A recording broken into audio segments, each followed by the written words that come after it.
Okay, everybody, this is chapter 31. It's also the end of part 2. So have a little think about your predictions. How did you get on from the last time you made a prediction? Drop me an email, let me know how you've got on. Did you get it right? Did you completely get it wrong? I look forward to hearing from you. Okay, here we go. Black clouds swirled over the White Tower. The stone keep rose from the centre of the courtyard, its pinnacled turret snarling up against the rain. Ravens hopped about the walls, untroubled by the rumbling thunder as they pecked the cobbles for scraps. All at once the birds flapped into the air. A door burst open. Marcus Bishop limped down the tower's wooden steps and into the courtyard, barking orders to the men who followed. "Load your weapons, gentlemen. They could already be outside. Mr. Beauchamp, seal the west gate. Mr. Rawlings, guard the river dock. Make sure the boat is secure. Not one prisoner escapes." Wildboy raced behind them. "Clarissa!" he yelled. "Clarissa!" He pushed one of the gentlemen out of the way, but the man shoved him back, sending him tumbling onto the stone ground. The other gentlemen didn't have time to search for his friend. They had troubles of their own. One of the escaped prisoners burst from the side of the tower. Chains rattled around the man's shackled wrists as he fled for the perimeter wall. "Mr. Cullen!" Marcus called. The prisoner froze. Wildboy saw that it was the man who had grabbed Clarissa through the hatch of his cell. The fugitive held his hands open in surrender, smiling to reveal a set of black and brown teeth. "You can't blame me for trying," he said. Marcus nodded. Then he shot the man in the head. The prisoner crumpled in the crimson mist. "Gentlemen," Marcus said, "here they come." The keep's door flew open. Prisoners charged down the steps and into the rain. The gentlemen ran after them, firing rifles and pistols. Another prisoner collapsed in a spray of blood. Ravens squawked in the air. Another prisoner fell, then another. The others ran like fury around the side of the tower, committed now to their fight, escape or die. "Forget 'em," Wildboy screamed. "Look for Clarissa!" But they weren't listening and didn't care. He had to find her himself. He tried to ignore the mayhem around him, to focus his mind on the killer. He didn't think the hooded man was free yet. He would need another distraction, something even bigger than this to escape the castle walls. In a flash of horror, Wildboy realised that there was only one thing big enough to do that. He turned and charged back towards the White Tower. "He's inside!" he cried. "The killer's still inside!" Only Marcus heard. Reloading his pistol, he limped after Wildboy towards the keep. "That makes no sense," he said. "He knows our machine doesn't work. Why would he have gone back?" Wildboy's reply was drowned out by a loud groan that came from inside the tower, a sound like twisting metal. Around the courtyard, the gentlemen turned. Even the fleeing prisoners looked back at the noise. Grew louder, echoing off the tower's walls. "We're too late," Wildboy said, and then boom! A sound like cannon fire shook the courtyard. The cobbles rattled, and several of the gentlemen fell to their backsides. Boom! Boom! It was coming from inside the White Tower. A burst of blue fire lit the ancient fortress from inside, so powerful it shattered the narrow windows.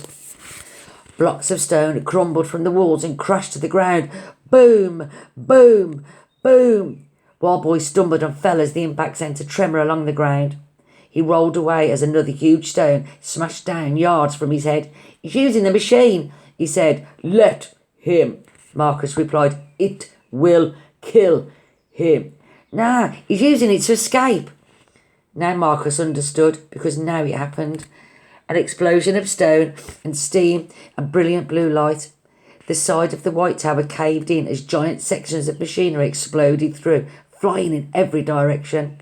Pipes slammed into walls, cogs crashed into stables, and a steaming piston collided with the tower's chapel, shattering its stained glass window. The gentleman dived aside as one of the machine's massive wheels rolled wildly across the courtyard, spitting and sparking. It careened over the slammed against the perimeter wall in a cloud of dust and steam. Wild Boy scrambled up, struggling to see through the haze. "There!" he yelled. The hooded man was escaping over the rubble. The killer moved awkwardly with those heavy, limping strides. Clarissa hung over his shoulder, her fiery hair draped down the back of his cloak. "Clarissa!" Wild Boy cried. He raced after them, leaping piles of broken stone. Around the courtyard, the sparks had set fire to the stables. Over the roar of the flames, Wild Boy heard gunshots coming from the tower's dock. "Stop him!" someone shouted. "Don't let him get away!" But they were too late. As Wild Boy ran closer, a belch of steam rose into the rain and a steamboat chugged out onto the Thames. The hooded man stood at the controls. Behind him, Clarissa lay on the deck. She looked up, dazed and bleary-eyed, blood dribbling from the wound on her head. For a second, she and Wild Boy locked eyes, and then she was gone as the boat disappeared into the drizzle. Another block fell from the tower and smashed into a pile of crates beside the dock, but Wild Boy just stood still, staring at the river. There was an empty feeling of dread in his belly, like hunger gnawing at his guts. "Clarissa," he said. A sheet of paper swept over the broken crates. It was her list. Wild Boy picked it up and stared at the messy writing. The clues she'd written seemed to swirl on the page. He couldn't focus.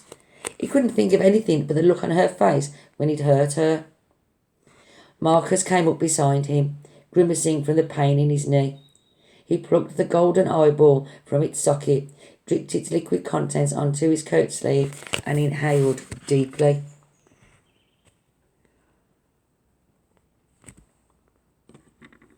"Who is he?" he said. "Who is the hooded man?" "I don't know," Wild Boy said. "I can't think." "Now is the time to think. Your friend's life is at stake."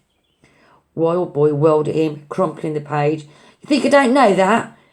These clues don't make sense. How could the killer have survived that jump? How could he vanish in an alley with its only rats and blooming boxes?" He turned to kick one of the crates, but stopped. He stood still, staring at the broken boxes. "The crates," he whispered. At that moment, a great weight seemed to lift from his shoulders and float away. Suddenly, it all made sense, and Wild Boy knew everything. He knew the location of the killer's machine. He knew how to save Clarissa. And, at last, he knew the identity of the hooded man. He knew it, but he could barely believe it. He looked at Marcus as storm clouds swirled overhead. "The fair," he said. "You and me gotta go to the fair." Okay, so just review your predictions and let me know how you've got on with parts 1 and part 2. Thank you.